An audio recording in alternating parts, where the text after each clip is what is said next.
First of all, I'm a very happy person. I'm very blessed. ও ভাই রে ভাই, দক্ষিণী সিনেমার সুপারস্টার মহেশ বাবুর সঙ্গে সিনেমা করতে যাচ্ছেন বাংলাদেশের সুপারস্টার শাকিব খান।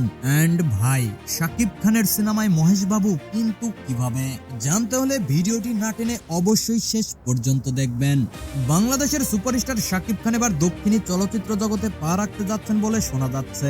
সাম্প্রতিক গুঞ্জন অনুযায়ী ভারতের জনপ্রিয় অভিনেতা মহেশ বাবুর সঙ্গে জঙ্গল পুরামুলু নামে একটি দক্ষিণী সিনেমায় অভিনয়ের প্রস্তাব পেয়েছেন। সূত্রের খবর অনুযায়ী শাকিব খানের সঙ্গে এই প্রস্তাবটি আসার পেছনে কাজ করেছে তার সাম্প্রতিক সিনেমা দরদের শুটিং এর অভিজ্ঞতা। জানা গেছে, দরদ সিনেমার শুটিং এর সময় ক্যামেরার দায়িত্বে থাকা দক্ষ তামিল ইন্ডাস্ট্রির একজন ক্যামেরাম্যান শাকিব খানের অভিনয়ের প্রতি মুগ্ধ হন। তার সুপারিশেই দক্ষিণী ইন্ডাস্ট্রির একটি বড় প্রজেক্টে শাকিব খানের নাম প্রস্তাব করা হয়। জঙ্গল পুরামুলু সিনেমাটি একটি উচ্চ বাজেটের অ্যাকশন অ্যাডভেঞ্চার ঘরানার সিনেমা বলে জানা গেছে। যদি শাকিব খান এই প্রজেক্টে যুক্ত হন তবে এটি হবে তার আন্তর্জাতিক ক্যারিয়ারের জন্য একটি মাইল ফলক। তবে শাকিব খানের পক্ষ থেকে এখনো আনুষ্ঠানিক কোনো বিবৃতি পাওয়া যায়নি। ভক্তরা অধীর আগ্রহে অপেক্ষা করছেন এই খবরের সত্যতা নিশ্চিত হওয়ার জন্য। যদি সবকিছু ঠিক হয় তবে এটি হবে বাংলাদেশের চলচ্চিত্র ইন্ডাস্ট্রির জন্য এক বিশাল গৌরবের